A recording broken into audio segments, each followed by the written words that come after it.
Muy buenos días, encantado de estar con ustedes en esta jornada de derechos humanos, el ABC y especialmente hecho para ustedes, compañeros de camino, educadores. Primero comencemos por una pregunta fácil. ¿Qué necesita un bebé para poder desarrollarse bien y crecer bien? Necesita alimentación, necesita salud, necesita protección, necesita que lo vistan, necesita cariño, necesita que jueguen con él, eso es importante para su desarrollo, necesita pues un lugar donde resguardarse de la intemperie, bueno, y uno se pregunta, ¿y qué de esas cosas será más importante? Todas son necesarias. Si no se alimenta, pues se enferma. Si le da algo y no se cuida, pues entonces no se cura. En fin, todos son necesarios. Bueno, todos esos son derechos humanos que nacen con uno y que todos son necesarios. Tú no puedes cambiar unos por otros ni dejar uno y entonces después a mí me dan el otro. No, todos esos son derechos humanos. Bueno, entonces, ¿qué son los derechos humanos? Son cosas buenas que nos ayudan a vivir mejor, se llaman derechos porque son nuestros, nos pertenecen y nadie nos los puede quitar, y se llaman humanos porque pertenecen a todos los hombres y mujeres que existen. Ese es un concepto que me gusta, es de Carlos Aldana, un guatemalteco. Entonces son reglas de convivencia, son valores, se busca la justicia y no solo la legalidad. Entonces esos son los derechos humanos, para todos, cosas buenas que nos permiten vivir con dignidad, dice otro autor. Algunos antecedentes de estos derechos humanos, estamos hablando de antes de Cristo. El Código de Hammurabi, de Mesopotamia, que decía que el poderoso no abuse del débil, o en Grecia, que decía que el poder debería tener límites, los derechos humanos le ponen límites al poder, o en Egipto, que decía que el poder era un servicio, todo esto antes de Cristo. Y luego, cuando ya hablamos de Jesús, pues los derechos humanos, uno puede decir que son antecedentes de los mandamientos, la ley de Dios. Amar fuera de amar a Dios, que ese sí no es un derecho humano, pero amar al prójimo como a ti mismo, o sea, amar al otro, cuidarlo, respetarlo, no matar, no robar, esos son antecedentes de lo que hoy llamamos derechos humanos. Después podríamos decir en una segunda etapa la Carta de los Derechos de Virginia en 1776, donde ya aparece la libertad de acción como un derecho, podríamos decir que son como los derechos políticos. Y luego también la Revolución Francesa, 1789, y entonces ahí podemos decir que la libertad aparece como un derecho. Luego viene una tercera etapa, los derechos de igualdad desde la perspectiva económica, los derechos de los trabajadores, esto tiene que ver con la revolución industrial y el marxismo que también influyen, ¿no? Entonces podemos decir que estos son antecedentes de lo que hoy llamamos derechos humanos, que están establecidos en la Declaración Universal de los Derechos Humanos. Hay una clasificación muy sencilla para que les suene a ustedes cuando la lean por ahí. Los derechos de primera generación, que son los individuales, civiles y políticos, la vida, la libertad personal, el derecho a la participación, el derecho a la manifestación, en donde el Estado lo que tiene que hacer es inhibirse y permitir que el ciudadano los ejerza. Luego tenemos los derechos de la segunda generación, que los segundos que aparecen, que son los derechos económicos, sociales y culturales, educación, salud, trabajo de los pueblos indígenas, en donde el Estado tiene otro papel, tiene que garantizarlo y actuar para que puedan garantizarse y destinar recursos. Y los derechos de la tercera generación, el ambiente sano, el derecho a la paz, el Internet se está viendo si es un derecho humano, en donde se requiere una aceptación por parte de los estados y de las autoridades internacionales. ¿Cuáles son las características de los derechos humanos? Los derechos humanos son universales, son de todos, no discriminan, trascienden fronteras, son, por eso un país puede meterse en otro país cuando hay violación de los derechos humanos sin que eso sea una interferencia extranjera, una intervención extranjera. Son interdependientes, unos apoyan a los otros. Si usted tiene trabajo, entonces va a tener mejor salud. Si usted tiene salud, va a poder estudiar mejor. Si usted se educa, va a poder tener mejor trabajo. Son interdependientes, son inviolables, nadie los puede violar. Son intransferibles, yo no te puedo cambiar mi derecho a la salud por tu derecho a la educación. no prescriben. No importa que a mí me violaron mis derechos humanos hace 10, 20 años, por eso los violadores de los derechos humanos pueden ser enjuiciados mucho tiempo después que se produzca la violación del derecho. Entonces, son todos esos características que son diferentes a otros derechos que sí pueden prescribir. Sobre los derechos de niños, niñas, adolescentes, yo quisiera precisar algunas cosas. Por ejemplo, los principios que tienen que ver con los derechos de los niños, niñas, adolescentes. El principio de corresponsabilidad, que dice que somos responsables tres instituciones: el Estado, la familia y la sociedad. Nosotros como educadores, como parte de la educación, somos corresponsables de esos derechos. Eso está en el artículo 4A de la LOMNA.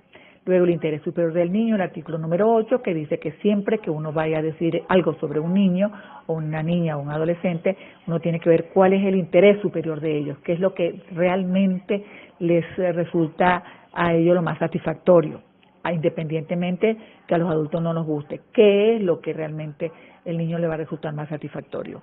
Ese es el artículo 8 de la LOMNA. El artículo 7, que dice que los derechos de los niños, niñas y adolescentes son prioridad absoluta, o sea que cuando hay pocos recursos, los recursos primeros tienen que ser para los niños y adolescentes, que son los primeros que tienen que ser cuidados, protegidos, eso es prioridad absoluta. Lo dice la Constitución y lo dice el artículo 7 de la LOMNA. Y luego la gratuidad en las actuaciones, eso lo dice el artículo 9. Sobre los derechos de los niños, niñas y adolescentes, también hay que recordar que están agrupados como en tres grandes grupos, pues. Los derechos para favorecer su desarrollo, como el de la educación, la recreación; los derechos para favorecer su protección, como la no discriminación, el derecho al buen trato, el derecho a crecer en familia, el derecho a la salud; los derechos que tienen que ver con la participación, el derecho a opinar, el derecho a reunión, defender sus derechos. Todo eso está contemplado en la LOMNA, que viene de la Convención Internacional de los Derechos del Niño. Y luego quisiera trabajar cómo se defienden los derechos. Yo tengo mis 6D para defender los derechos. Despierta. Los derechos hay que conocerlos, hay que observar, hay que registrar. No es normal que los derechos sean violados. A veces uno se va acostumbrando y entonces, eso es normal. No, no es normal que los derechos sean violados. La D de documenta. Cuando hay una violación de un derecho, un defensor, en este caso los educadores somos defensores de los derechos humanos de los niños y también de los nuestros, porque somos ciudadanos. Uno documenta qué fue lo que pasó, cuándo pasó, cómo pasó, dónde, cuáles son los posibles responsables. Luego la D de denunciar. Aunque uno no crea mucho en algunas instancias aquí en Venezuela, uno tiene que denunciar. ¿A dónde va uno? ¿A la Fiscalía o va a la Defensoría del Pueblo, o en el caso de que sean de niños, niñas, adolescentes, al Consejo de Derechos, que hay uno en cada municipio? Hay uno también el Consejo Regional de Derechos. Si a uno no le hacen caso ahí, entonces uno sigue subiendo, va al Consejo Nacional de Derechos, y así uno va primero ocupando las denuncias en las instancias más locales, regionales, nacionales, y si a uno no le hacen caso en el país, pues entonces uno tiene que ir a la OEA, a la Corte Interamericana de Derechos Humanos o a las instancias de la ONU que están allá en Europa, ¿no? Eso, las denuncias son importantes. Luego tenemos la D de difunde. Cuando pasa una violación, uno tiene que difundirlo por las redes sociales. En el caso de Fe y Alegría, pues uno lo difunde también por las emisoras, a las emisoras de Fe y Alegría, por Twitter. Uno tiene que difundir que se ha violado un derecho. Entre los aliados, en el caso de Fe y Alegría, pues otras escuelas de Fe y Alegría, uno tiene que difundir que algo ha pasado cuando hay una detención arbitraria. Se llevaron a la compañera de una manifestación que estaba siendo pacífica, pues eso lo tiene que saber todo el mundo porque eso protege a la víctima. Está la de defender pacíficamente y creativamente, sin armas, como lo dice el artículo 68 de nuestra Constitución. Uno tiene derecho a defender sus derechos y de hecho manifestar pacíficamente y sin armas. Y la última la de dar la mano. Tú ayuda al otro para que el otro también te ayude cuando tengas tú una necesidad. Eso es importante. ¿Dónde están contemplados los derechos humanos? Bueno, tal vez antes habría que preguntarse quién es el último garante de los derechos humanos. El último garante de los derechos humanos es el Estado, que es el que le toca fijar las políticas públicas, el que le toca vigilar que se cumplan, el que le toca actuar si no se cumplen, el que le toca respetarlos también. Por supuesto, todos tenemos que respetar los derechos humanos, pero el último garante es el Estado. ¿Dónde están contemplados? Bueno, en la Declaración Universal de los Derechos Humanos, que aunque es una declaración, es de carácter obligatorio para los estados que están en la ONU.